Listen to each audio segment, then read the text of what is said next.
I have the pleasure of speaking to Romanian filmmaker Mihai Mincan. Mincan. This is your second time on the Lido in the exact same section as last time. And then this film is traveling to the Toronto International Film Festival. So congratulations on being selected as a needle in the haystack twice. Lightning does hit twice here. As I was saying before I started taping, is that my introduction to you and your cinema is this film. I looked at your IMDb page really quickly, and I was in a flat with a whole bunch of other journalists, and they said, I can't believe you haven't seen To the North. And having just scratched the surface of your cinematic impulses, I get a sense that we're seeing two very different films. How was it to sort of like move in a different direction, if you want to call it that? Well, it's never easy, for sure. But at the same time, I was pretty lucky with my producer. I was a lucky guy because I've been working with them for 15 years now, and we kind of know each other. We know we know our sensibilities. So maybe it was easier to explain to them that I'm trying to go into this total different direction, and then things just came together, I guess. Every time I would send the script to another producer or to developing funds, or they didn't care, which I loved actually. That they didn't care that it was so different from my previous film. Mm-hmm. They just looked at the story and tried to take it like really individually. It's hard. I mean, it's in a way it is hard to expose yourself to total different things, but at the same time it's so nice to just dive in and go into unknown territory. So. And on the page, I imagine a film like this. I mean, let's say you're shooting, I don't know, 90 pages worth, but your film, I could see it maybe on the page. It might have been a little bit less because there's a lot of non-dialogue, there's a lot of insular things. Does that make it more difficult, or is it, like reading scripts is annoying as hell? Yeah. How was it in terms of getting those really important partners on board outside of Romania? Well, I usually write differently. I mean, I always write a script as I would write maybe not a novel but a novella. So I write them. I know how the Americans write it, and I grew up reading American scripts like Lynch scripts and Tarantino scripts or whatever, and it's very very technical and very short sentences, which I quite like. But I write completely different. I write like almost literary the scripts. For example, for this one, maybe it feels like, because it has no words and everything is more like moody than action narration, it feels like a less script, but it was actually 95 pages long, and it had like, for the ending of the film, which is, you have like 8 minutes without any spoken words, just sound. It had a very detailed description of every sound that you hear. And I always write to them. I know it can be a little pain in the ass sometimes for financiers and developing funds to give descriptions of like what really sounds like everything that you hear. But for me it's really important because every time I start writing, I always start imagining how it would look and sound. And then I can just go back to what I wrote and say, okay, so this is what I imagined actually. It's also handy for people working on sound because they already know what I want from them. So I try to write as detailed as possible, and it's easy because I really write. I really love writing. I've always loved writing.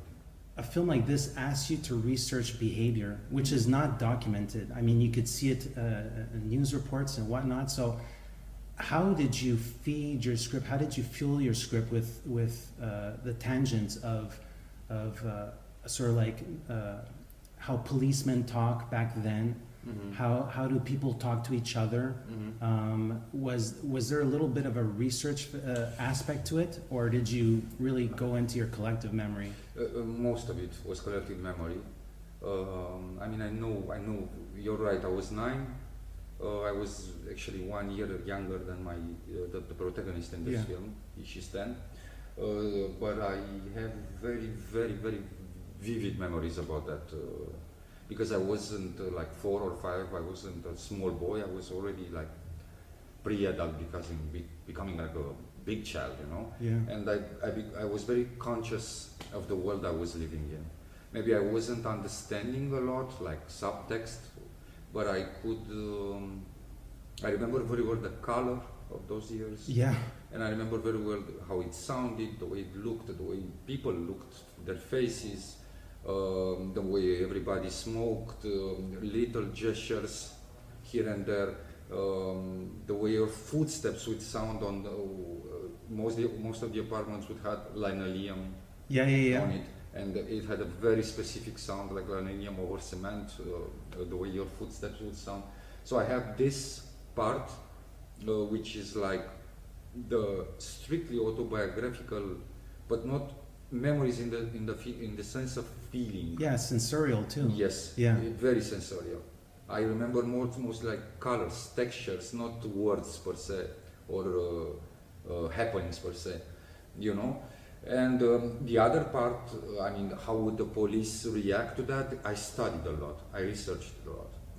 I spent a lot of months in the library, and I went through the National Library in Bucharest, which has a lot of this old treatise on how the policeman would investigate a disappearance like this. Yes. And what the type of questions would be. How would they look? How would they dress? How would they take notes as well? Yes, how would they take notes as well? So it was basically research, but I think I was so not interested in narration per se, in 3-act story, the concept of 3-act stories, that by the time I started writing the script, and by the time I even finished it, I kind of knew that what I was creating was not a story. I wasn't coming in front of the viewer to say, here's a story for you, but more like, here's a mood for you, here's a feeling, because I always had this piece of paper that I used to carry it around, and I used it even when we edited, and the only thing that was written on it was this is a film about loneliness. So that was the only real thing I had inside, a feeling, not a story per se. So you include elements where you allow children to decipher the world around them, how they record and make sense of their own reality, how they make space to play, whether it's by drawing or doing many rituals or games, and then how they choose to communicate with adults. So it's realism. I don't want to say fantasy, but it's their way of appropriating a world that's difficult, and then sort of like using their language in order to understand their emotions. And I thought that was a really well done inclusion here. Tell me about really accessing a child's world from their perspective, not only visually, but also from an emotional standpoint, and how they make sense of the world. Well, a lot of it came from my relation with my daughter. The way she communicated, or the way she wasn't able to communicate when she was like really small, and I had this feeling. I was looking at her, and I could see in her eyes that she was looking out the window a lot and just checking out the world, so to speak. And I knew that like it's a fish tank. Yes, she kind of felt and saw everything, but at the same time it was very hard to communicate. It was almost like she found some kind of cruelty in the world, in what she was saying, that she was almost like too afraid to start like talking with you, because that would have meant like the final integration of her into the world. Now she's a perfectly integrated child. She's one of the world right now. A lot had to do with that, but also with the very concept I had when I started writing and then shooting, that the film would be told completely from the perspective of a child. And what that means is that I was going against some of the films, children films, which I don't particularly like. I mean, I watch a lot of. And there's thousands of references. Yes. I have my references. I know them. But one of the biggest issues I'm still having with children films is that it's very convenient for you as a director to mime the perspective of a child, until it becomes very convenient to move the camera and to give the adult viewer a lot of info. Mm-hmm. Because everybody's going to tell you, yes, but you're not doing this film for children, you're doing it for adults, so give them info. And I try to always try to resist that temptation. It was my biggest battle with the film and with everybody. When you go into a child's perspective, the first thing that happens is fragmentation. Mm-hmm. And we're talking about fragmented time, we're talking about fragmented ways in which information comes to you.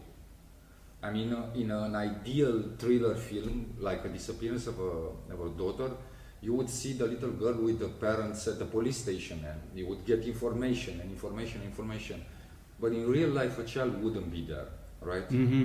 Nobody would take her to the police, and nobody would. So what you get, it's very frustrating. You get as an adult what a child gets, which is basically not a lot. Very fragmented, whisper voices, a sound here and there, maybe a thought, maybe a memory, like a pencil. It's like all those little details, like small pieces of a puzzle in which you try to like move all the time to create a big puzzle, but you always find yourself that maybe more than half of the pieces are missing. Yes. Yeah. And I think it says a lot about the characters. I want to say she's super sensitive. Yeah. Because even though there's missing pieces to the puzzle, she's doing her emotional detective work when it comes to understanding her parents. And so she not only has she got to deal with her own feelings about what's happening, which is just messed up, but she's also putting herself in the shoes of her parents, which is extremely difficult at Yes. any age, but especially at that age. Yes. It's I have this famous, which I love actually. It's a famous quote from Carlos Saura, the famous Yes. Spanish director. Then he had this. He was telling that in an interview that most people, when they talk about childhood, they talk about this beautiful pre-age in which you are not corrupted by society and full of nostalgia and purity and whatever. But in reality, childhood is a very, very traumatic time of your life. You're basically you're not a being anymore. You don't have a clear direction. Everybody's trying to pull you. You don't have in the way they want. You don't have a good concept of good, evil, what I should and what I shouldn't do. You kind of get it from different things. You don't have a clear moral system. You don't have a clear explanation of the world. So it's basically, you're just a small person who's pulled apart by different forces in all directions. And I think I tried to convey that feeling into her. I was wondering, just out of curiosity, so your lead actress, her name is Emma. Yes. And while she's very much removed from the generation that when you were a child, I was trying to get a sense of you as a director. Do you shoot in a linear format in order for her to gain more perspective into the character?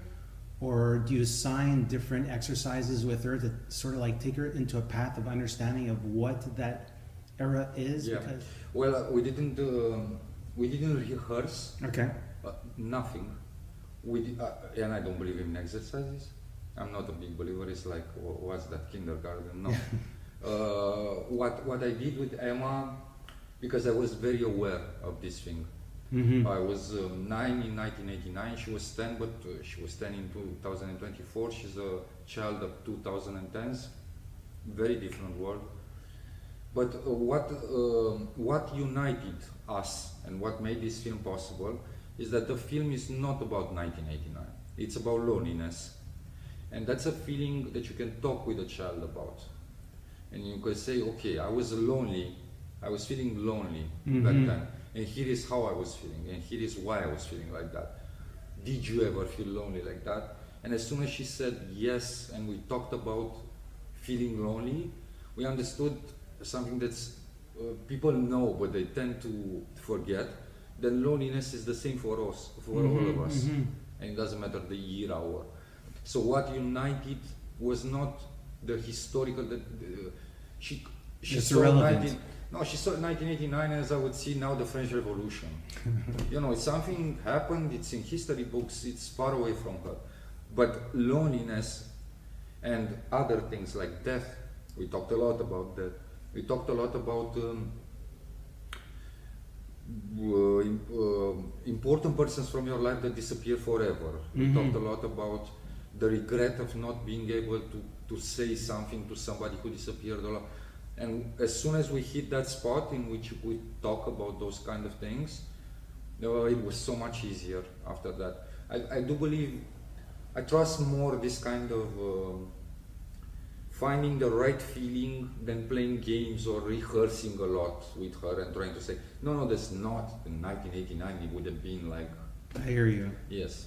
However, I wanted to say that my favorite scene is when we follow her studying Alina's pencil case, and just prior to that, she's getting ready for something that me as a viewer, I had no idea what I was looking at. I thought it was like Girl Guides or something like that, but it's actually tied to something.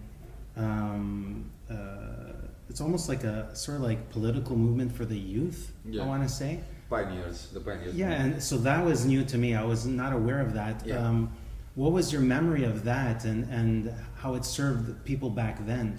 The pioneers would happen when you were you had an interval when you could have been made a pioneer, and you had to get you needed good marks. Good grades. Good Okay. grades. Sorry. It would happen from the 2nd grade to the 4th or 5th. I don't remember correctly. It was not your decision. It was the state's decision to make you, and the whole idea behind the pioneer movement was that it prepared you for the first time. You became something. You took part in something bigger than yourself. Yes. As an individual. Yes. And that basically started preparing you for the time when you would be like a responsible citizen of the socialist Romanian country. So there's a moment when she actually is pulled in a way out of her life and introduced into something bigger and saying, okay, a new life is about to start for you, metaphorically. I remember I got a chance to be named a pioneer right before the fall of communism. For me, it felt like it was something really strange, not bad in any way. I felt it like it was something really far away from me. I never understood what was that. What was, everybody seems so, you got your red tie now, and everybody seems so excited about, but I felt like... But it ostracizes you, I imagine, like if I'm thinking of like just the school kids on the playground that you feature in the film, I imagine that she's plucked from them. In a way, but it's not, it's kind of funny that you ask now, because I haven't thought about this in a long time. After I was made a pioneer, I felt even more lonely than before, for some strange reason. I don't know why. What I was thinking about the film is there's no real antagonistic forces here. The police are saying we try our best. It's almost as if the world is complicated for everybody. And I'm always curious about films that choose to not finger point. And even though there's a lot of blame to be laid out, I think you make that choice, a very distinctive choice there. So yeah, talk to me about the removal of antagonistic forces. That's how I read it. No, you read it quite close to what I thought. One of the things I didn't want is the same image of the policeman, of the communist policeman I saw in every film, Romanian or not, but mostly Romanian, because I had this, you know, like the brute who would beat you and manipulate you, and so that's why I try to escape that place. For me, the only antagonist, the only form of antagonism comes from something that's not visible. Yeah, it's not palpable. It's like darkness. Yeah. Let's call it that. The antagonist. I mean, all the shapes, all the things that come towards her and start changing their life. It's a product of darkness, but it's not metaphorical darkness. It's like real physical darkness. The lights would shut off in every city every night because of the restrictions. And I remember that thing that you saw in the film with the creature appearing towards her. It happened with me more than once when I was young. And I was talking also with my producer, with Radu. It happened with him also, because it's very frightening to be a child and to be to live in a really dark place, to stay in bed in a really dark place. And once you scan the room with your eyes, really nasty things appear in front of your eyes. So I wouldn't say it's an antagonist in the flesh. It's something more demented in a way. You know, it's a feeling of fear. That's the antagonist of the film. I quite like the sound design. As a tool, I've heard static radio used in the past as sort of like something that informs us of a specific era or a specific feel. Here I want to say that it's used, I don't want to say occult-like, but it feels like a branch that's different. It feels as if you wrote sound. I wrote sound. So I want to get an idea of, as you're writing the screenplay, do you then have a second sort of like things that you want to hear as a soundscape? Is it like, I could imagine something like this being very experimental toward after the film is completed, but was that the case for you? I felt as if there's a lot of deliberate choices in terms of what we heard. All the sound that you hear in the film was in the script. Okay. So it was like at least intention, but in some cases and a lot of cases was hyper detail.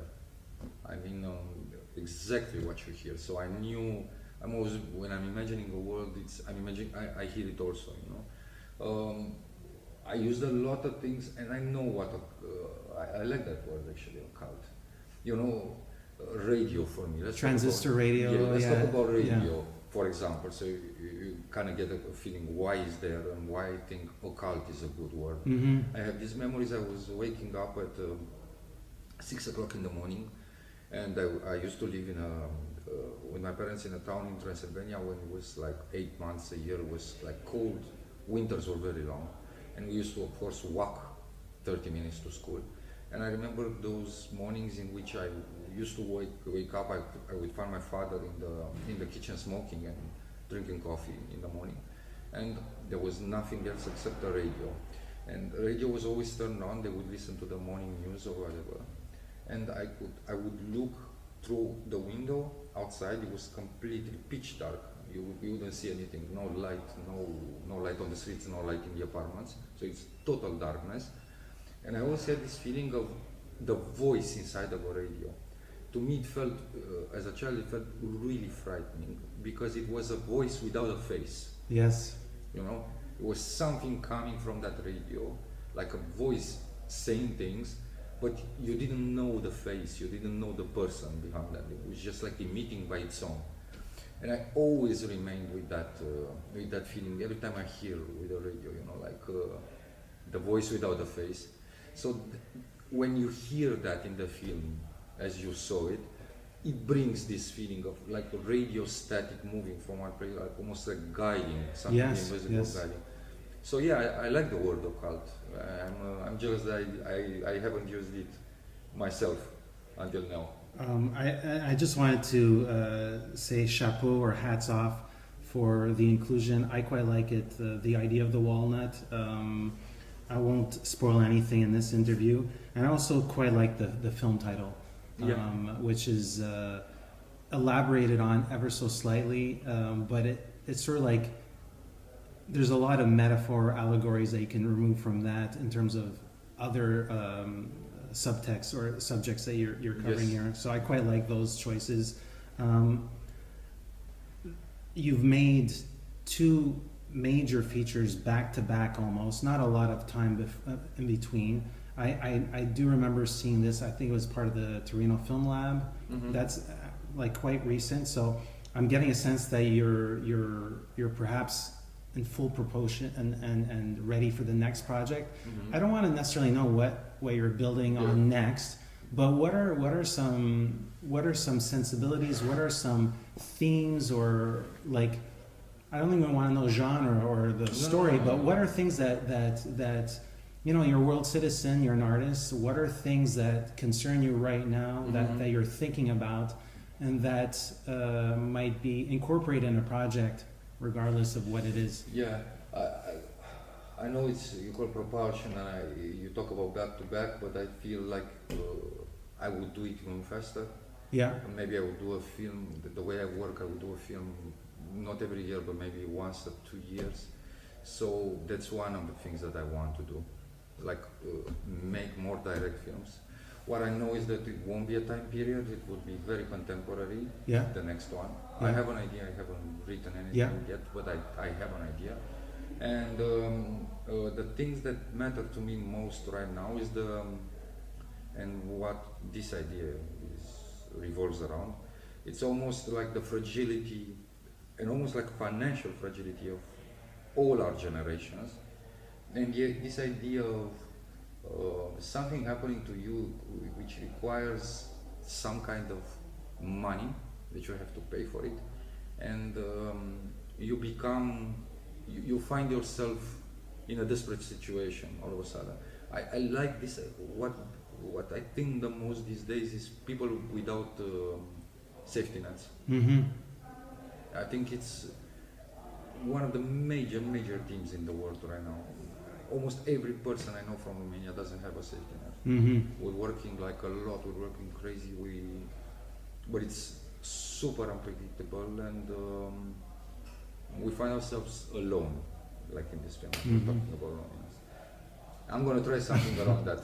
I know it's vague, but I'm going to try something around that. Thank you so much for your sophomore feature. I'm looking forward to visiting your first. And yeah, congratulations. And I think this is one of the highlights of the Orizzonti 2025 edition. So thank you. So mulțumesc. Hey, this is Eric from IONCINEMA.com. If you want to support us, subscribe below. For more reviews, interviews, film festival coverage from Sundance, Cannes, Toronto, you want to check out these guys on this side.